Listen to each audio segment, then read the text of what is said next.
speaking with Romulo Nayacalevu. I hope I pronounced it correctly. Perfect. That's awesome.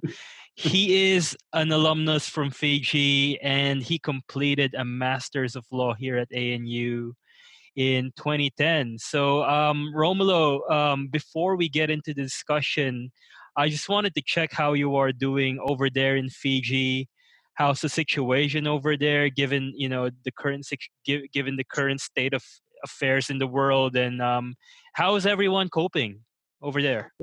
Well, Mike, thank you. It's a pleasure to meet you. Welcome to the role, as I've said earlier. But whilst I am from Fiji, and Fiji is perfect at the moment, except for our coronavirus cases, which have come down drastically. I think the government's doing a good job in leveling the curve. But I'm currently, at the moment, based in Vanuatu. So, if you don't mind, if you could tell me a little bit about yourself, your current role, and what motivates you. What motivates you in this role, and in doing what you do. Thank you, Mike. Well, a little bit of myself. My name, of course, is Romulo. I'm from Fiji, but I currently work in Vanuatu. Up until this year, I am the Manager, Governance and Legal Affairs of the Melanesian Spearhead Group, which is a political body comprising four independent Pacific Island Melanesian countries: Fiji, Solomon Islands, Papua New Guinea, and Vanuatu. As well as the FLNKS, which is the political pro-independence body of political parties in New Caledonia. And prior to my joining MSG, I was working with the Secretariat of the Pacific Community, now the Pacific Community, which is again a development organization in the Pacific comprising of Pacific governments. My work there was around the areas of human rights. And then prior to that, I was with the UN Office of the High Commissioner for Human Rights. What motivates me, Mike, really, it's, this is one of the most beautiful, if not the most beautiful region in the world, working alongside Pacific governments to meeting their development aspirations under the framework of human rights, good governance, and the rule of law broadly. And also one of the motivations of this work is just empowering Pacific people to know and claim their fundamental human rights and basic freedoms. So you've been working a lot in the human rights space, from what I've gathered at least, and obviously from what you said, you were also, I don't know if you still are, but I did a little bit of research. You were a board member of Save the Children Fiji for a while. That's correct. I still currently serve in the board of Save the Children. As well as the SPC's Human Rights Program, RRT. That's awesome. That's awesome. Now, I just want to touch a little bit on your connection to ANU. Like, from what I understand, you have some fond memories of your time here at ANU in Lots Canberra. That's good. That's you know what? I've spoken to a lot of alumni from overseas who come back to visit Canberra, and they've always told me a lot of stories and interesting things about their time on the campus. A lot of really good memories. Yes. And I also see from your LinkedIn profile, I checked your LinkedIn profile, and you were wearing an ANU t-shirt in the photo that you used there, which I thought was pretty cool. That's it. Yeah. Yeah. In fact, I think it's one of my favorite t-shirts around the place. Oh, that's cool. I was wearing this one on Saturday, so. Oh, that's awesome. Have you ever been back to Canberra ever since you? Yeah, I was there last year. Okay. Towards the end of the year. That's why I restocked on my ANU memorable t-shirts. Sorry. Nice. That's awesome. Well, I just wanna quickly ask you, how did ANU prepare you for your success in your current role?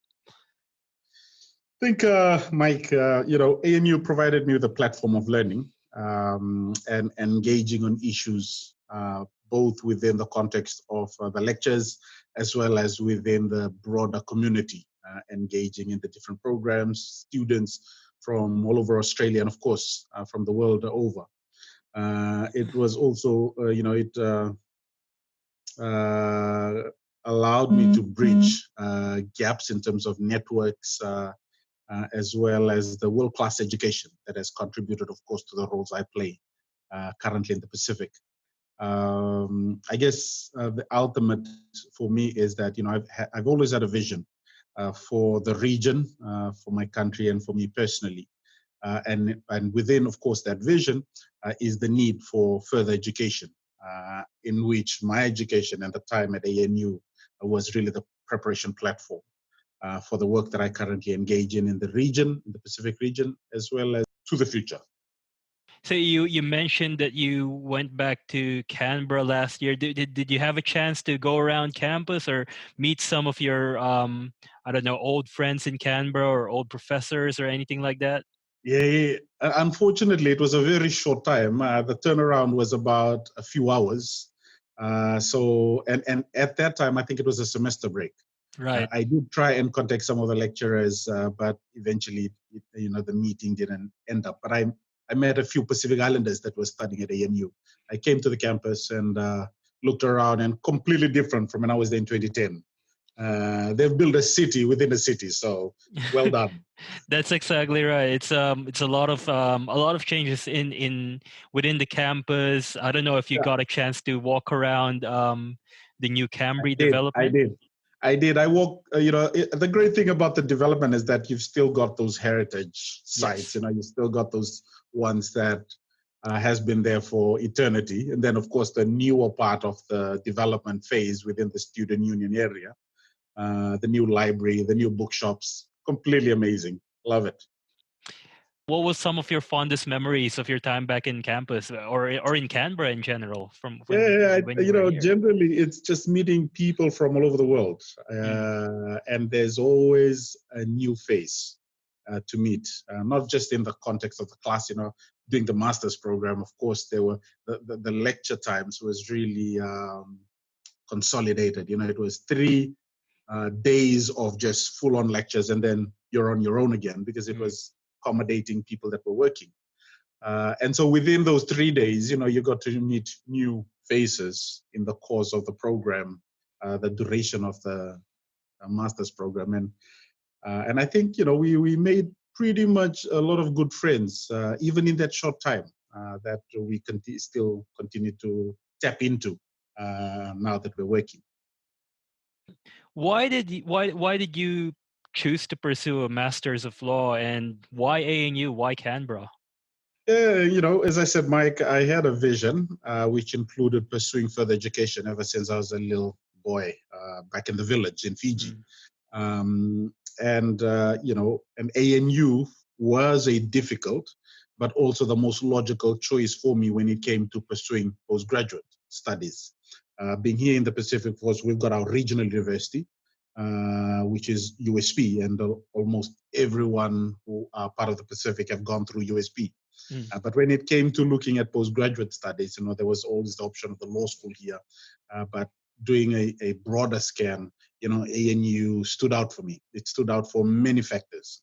Apart from its world-class programs, they had lecturers with proven academic experiences, practical experiences.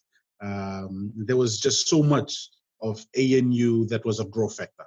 The fact that it's in Canberra, the fact that it's a university that's not in the more busier places of Australia, was again the most logical pull factor for a Pacific Islander like me, whose definition of development is exactly as Canberra presents itself to be. I get lost in Sydney, I get lost in Melbourne, I get lost in the other bigger cities. And in fact, when I get into these bigger cities, I always miss Canberra. So I prefer to come back to Canberra straight away. Everything is orderly, everything is proper for me. You've got the Parliament House, you've got the High Court of Australia. It was all situated in a place that facilitated that learning experience. I am, of course, most grateful for the scholarship opportunity that was provided by the Australian government, of course, the people of Australia, for that opportunity to study at ANU. And coming out of ANU with an ANU degree, for me, was a key that opened doors, not just because of the degree in itself, but because of what it represents, a world-class education in that respect.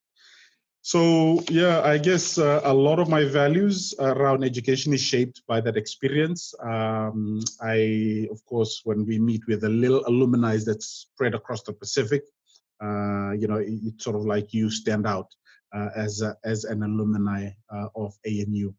And ANU is a class of its own. It's situated in beautiful Canberra. My friends who lived in Sydney always tried to find out what's beautiful about Canberra. We always had the argument, even up until today, we still have an argument that my position is that Canberra is the most beautiful city in Australia. Theirs is that it's the most boring city in Australia. So they prefer the other outback.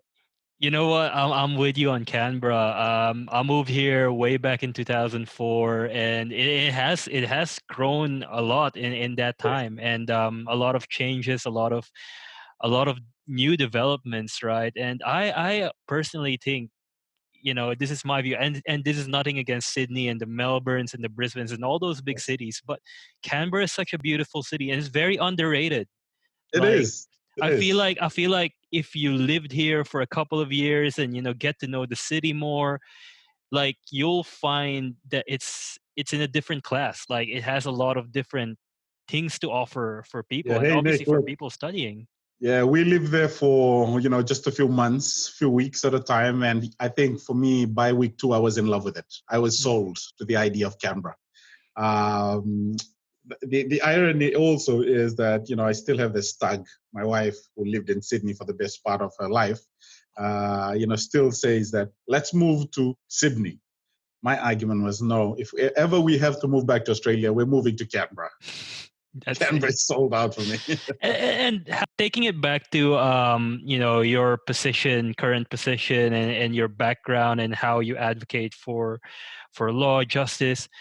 In regards to those issues, in regards to issues of law and justice, what contributions do you kind of aspire to make for your country and more broadly the Pacific?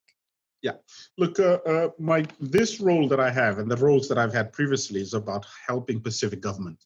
So one of the great things for me at the moment is that my work has allowed me to work right across the Pacific. Yeah. 14 independent countries working with their governments within the structures of their human rights, as well as governance, family law legislations, and a whole range of areas. Our work has allowed us not only to work, my role has allowed me not only to work with political decision makers, but also the grassroots communities. The beauty of this work is about it's empowering Pacific Islanders. It is building capacity of government officials. It is working with governments within their legal frameworks, particularly in the areas of family law and domestic violence legislations. That has been one of the key work that we've done across the Pacific. We've helped Pacific governments in terms of their human rights obligations, whereby they bring their international human rights commitment in country, domesticated through a process of policy and law reforms, and then begin to implement them. The beauty of this work is seeing the impact that it has in the lives of ordinary Pacific Islanders. And that's always been my focus in terms of a regional approach to ensuring that as much as possible we build capacities of Pacific Islanders, so that when a Pacific Islander who's often in the most remotest of islands gets up to go overseas, they are able to understand what their fundamental rights are and able to claim that, so that you begin to eliminate processes and things like individuals being subject to probably abuse in foreign countries because they don't understand their rights, they don't understand who they are as individuals. So that work is about, my work is about building capacity, building knowledge, as well as ensuring that across the Pacific we are working alongside Pacific governments. Because the work is largely policy driven, we have come to assist governments around frameworks such as gender frameworks, trying to see that there are We address gender inequalities. We work around women's political participation, economic empowerment. We're working around areas of climate change. These are the real daily bread and butter issues of Pacific Islanders. But we work with the policymakers and the decision makers to formulate policies and decisions that impacts the community positively. Now, you mentioned that you work with the entire Pacific region. So I imagine you're working with a lot of different governments, a lot of different people. Has it been tough actually to get buy-in from different governments, from different officials, from different people and different departments and agencies into what you want to do in empowering people within the Pacific? One of the advantages of a Pacific Islander working in the region is that you are accepted by governments that you work with. One of the advantages, I guess, and this, I'll go back a bit, is one of the advantages of studying in the regional university is that this is where you begin to build your networks. Yep. So by the time you actually come out and work, a lot of your regional colleagues and friends from uni are also positioned within their countries.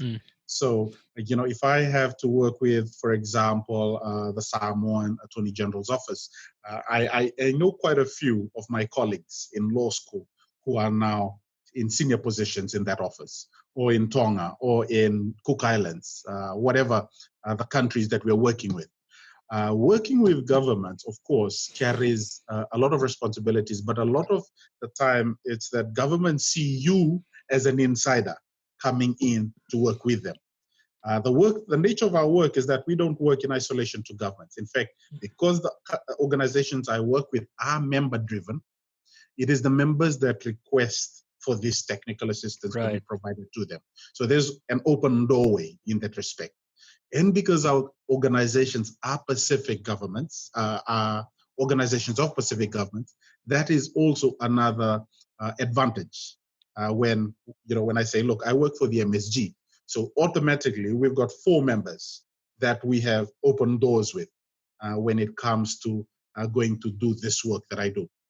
Or if I said I was working with SPC's Human Rights Program. Now, again, they have their footprints that's been firmly entrenched in the region.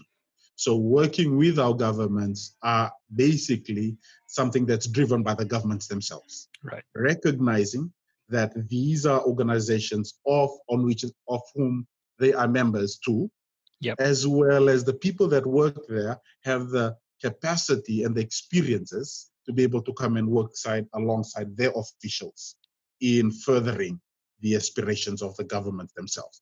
So, for example, Mike, when it comes to drafting of the domestic violence legislations, up until about 10 years or so ago, most Pacific Island governments did not have domestic violence legislations. Domestic violence themselves were not criminalized in most of our countries. The organization that I was working with at SPC at the time began to work with Pacific governments in not only do studies to see the extent of domestic violence, but then work with them in drawing policy formulations and legislative frameworks to ensure that you create a law for which the governments will then be able to tackle domestic violence.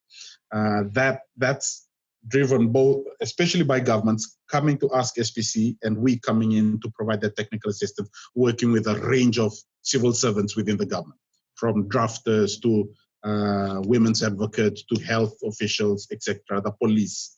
And so a lot of the work that I do is in partnership with the governments themselves. What advice would you give students who are planning on pursuing postgraduate studies in the future? Yeah, for me, my advice is come expecting. Come to ANU expecting. Come expecting to succeed, to be empowered, to be enriched from your learning experiences. Come expecting to study hard, work hard, but also enjoy the serenity of ANU and the beauty of Canberra. It's also about come expecting that at the end of your experience, you take back home a piece of paper You don't just take home a piece of paper, but a key that will open doors of opportunities, doors to your dreams or your visions. And finally, of course, to all aspiring students is just enjoy the experiences. There are too many. Don't get too absorbed or lost in the books or hide away in one of those famous libraries at ANU that you forget that there is a bigger world in Canberra and at ANU itself. After all, it's ANU is a world-class university. Two things that keeps me rooted and appreciative of ANU is I hang my ANU degree right behind me here at work. Yeah. And secondly, I just might be back in Canberra sooner rather than later to pursue further studies. That's amazing. Well, Romulo, it's been a pleasure. Thank you so much for your time. Like I said, I learned so much from talking with different alumni, throughout the course of, my time at ANU. And your story is amazing, I think, and what you're doing for the region is amazing. In fact, once the lockdown opens, you'll see me there. Oh, that's awesome. I am supposed to be enrolled in the PhD. I'm enrolled in a PhD program, but I think it's with the School of Regulations. Mm-hmm. So right. For the world to open up again. I hope to meet you in person sometime in the near future. Yes, will do. Cool. Well, thank you again for your time and great work you're doing. No worries. And keep the alumni stories going. Thank you, Romulo. It's nice to meet you, and I'll chat to you soon, yeah? All right. Cheers, man. See ya.